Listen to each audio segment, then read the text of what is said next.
morning, guys, and welcome to Mindfulness with Ms. Petroselli. I am so excited to be teaching this class with you. I hope you're excited to be here. I personally do mindfulness and I know the benefits. I could see the changes in myself when I don't do it. So I really, really hope you take this class seriously and you show up every day, because it's going to absolutely have an effect on you and you're going to feel so much better. It's not just about breathing, right? It's about stretching and strengthening our bodies too, along with the breathing. So this class is going to be broken up into 3 parts. So every day you will have 3 different videos, okay? The first video will be a lesson that we watch and learn something that has to do with mindfulness.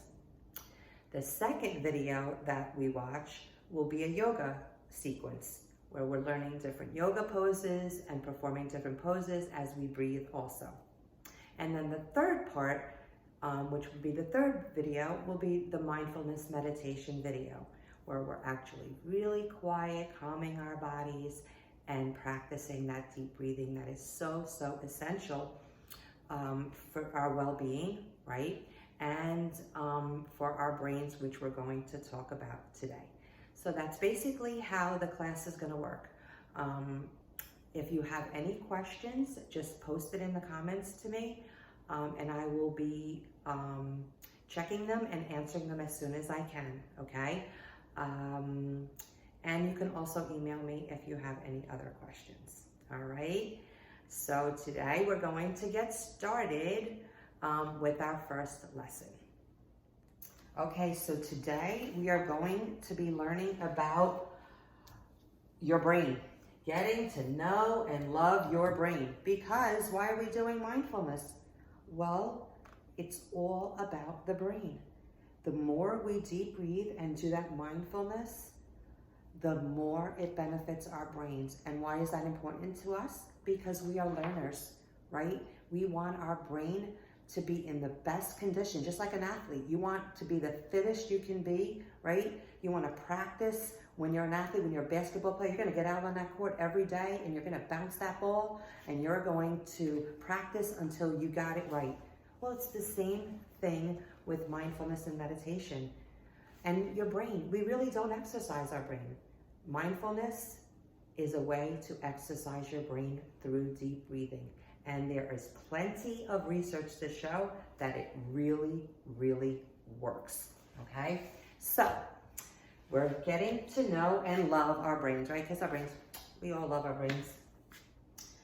So, to react or to think it out, right? React. Some of us just react just like that. And that's not good.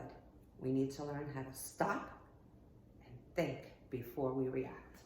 So, that's the question, right? We don't want to just react. We want to think it out first. Mindfulness is going to help us do that. So there's 3 parts of the brain. I'm not going to read everything from the poster to you, but there are 3 parts of the brain specifically that are affected by deep breathing and that are important, actually the most important parts of the brain for learning, okay? And the first one I'm going to talk about is the little amygdala.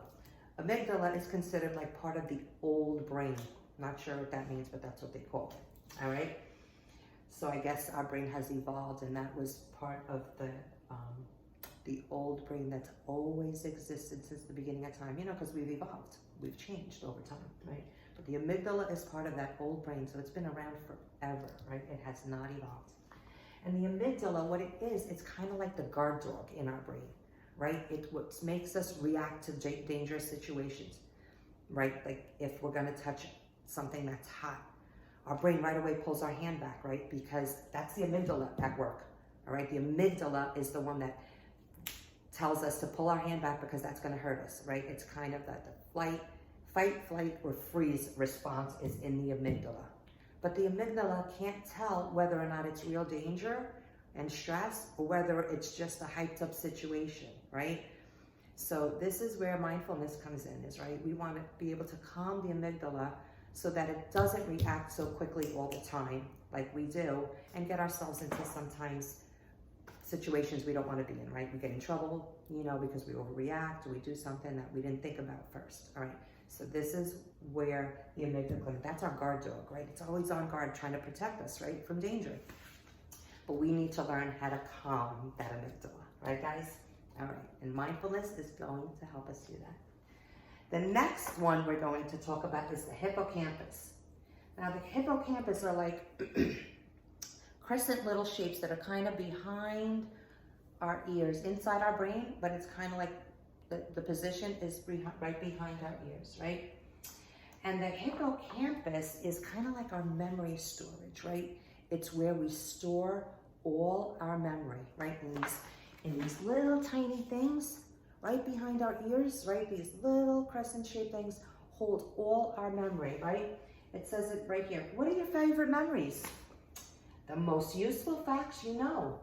The hippocampus creates, stores, and processes all important facts and memories that the prefrontal cortex passes on to it, such as, you know how to just text shortcuts and you know things just quickly off the top of your head. You're able to remember and do things like your phone number or people's names.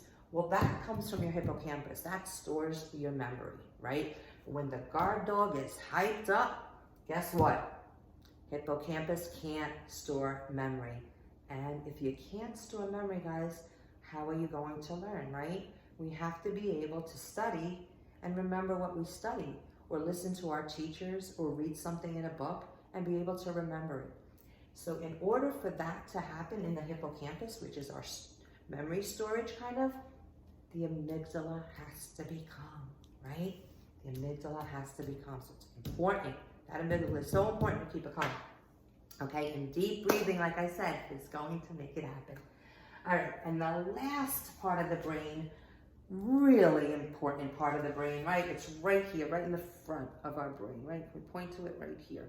The prefrontal cortex, PFC for short, abbreviated. The prefrontal cortex. It is where you make all your decisions, right? That's where everything happens. Should I wear this shirt today? Should I wear that shirt today? What should I eat today? That's your decision-making process. Should I make this decision? Is it a bad choice? Is it a good choice? It all happens here, guys, in the prefrontal cortex. But there's a problem with things going into the prefrontal cortex, because when information is coming in and our amygdala, we're stressed out or we're hyped up, the prefrontal cortex, the amygdala kind of trumps the activity of the prefrontal cortex, and now the prefrontal cortex is not able to make those rational, good choices or decisions, right? It all kind of stems from this little guy, the amygdala, deep down inside our brain, deep, but it's back there somewhere.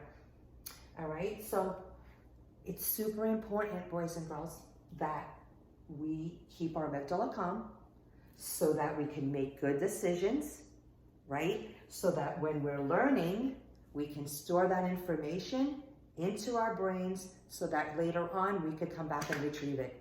It's really that simple and that important, really.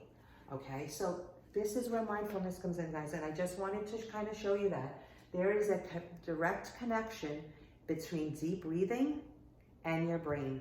And the brain has what's called plasticity.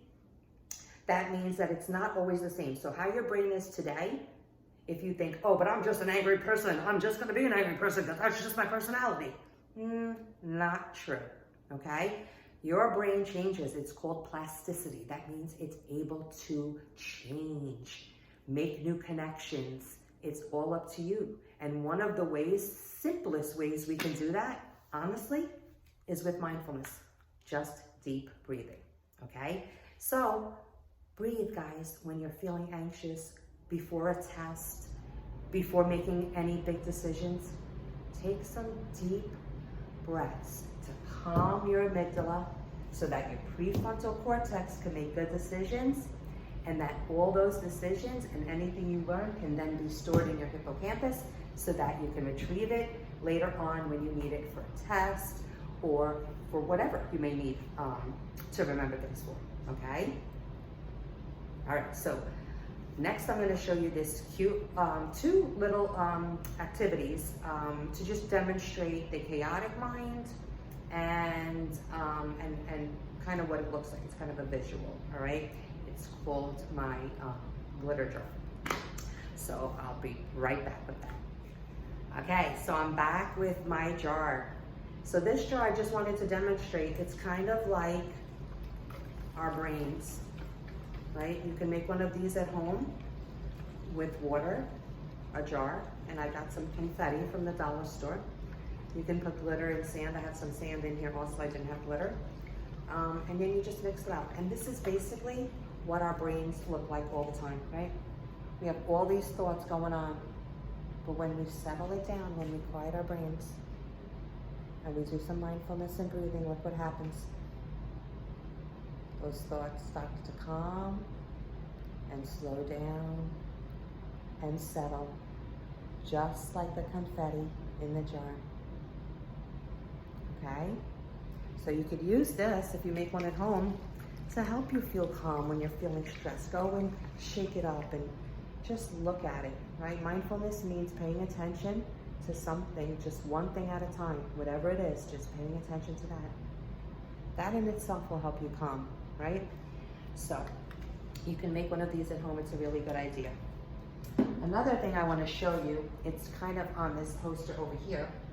It says, how big is your brain, right?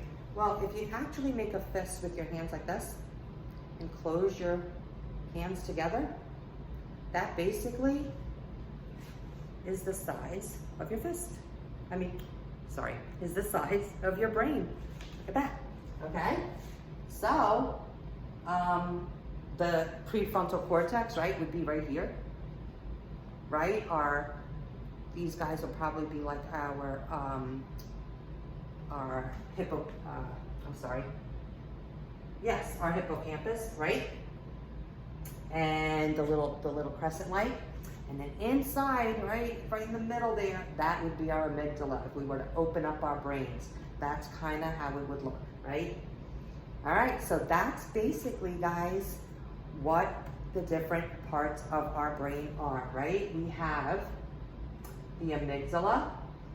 It's programmed to keep us safe at all costs, right?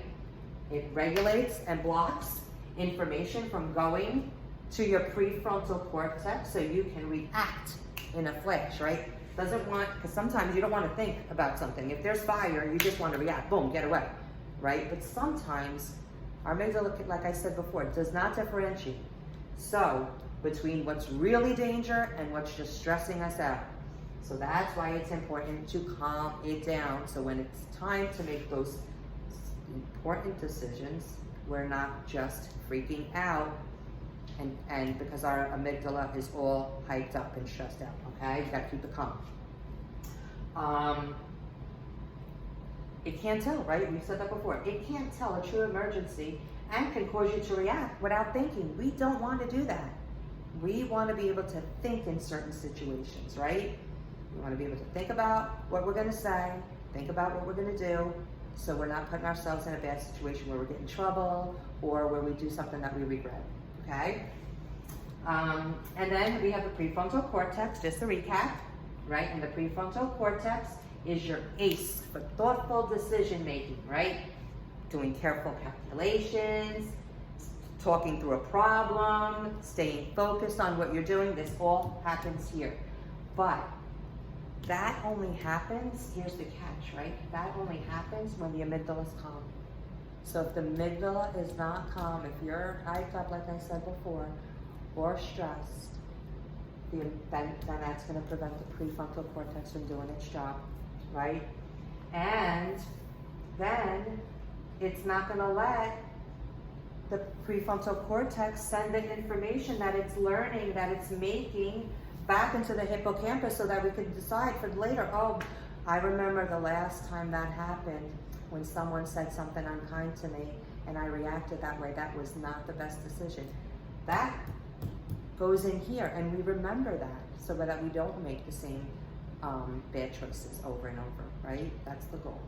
So the amygdala, guard dog, prefrontal cortex, the brain, the decision-making process, and the hippocampus, the storage of our memory, right? That also helps to calm. They all work together, and they all help in learning. I hope you enjoyed this lesson, guys. I really, really enjoyed being here with you. I can't wait to see you tomorrow.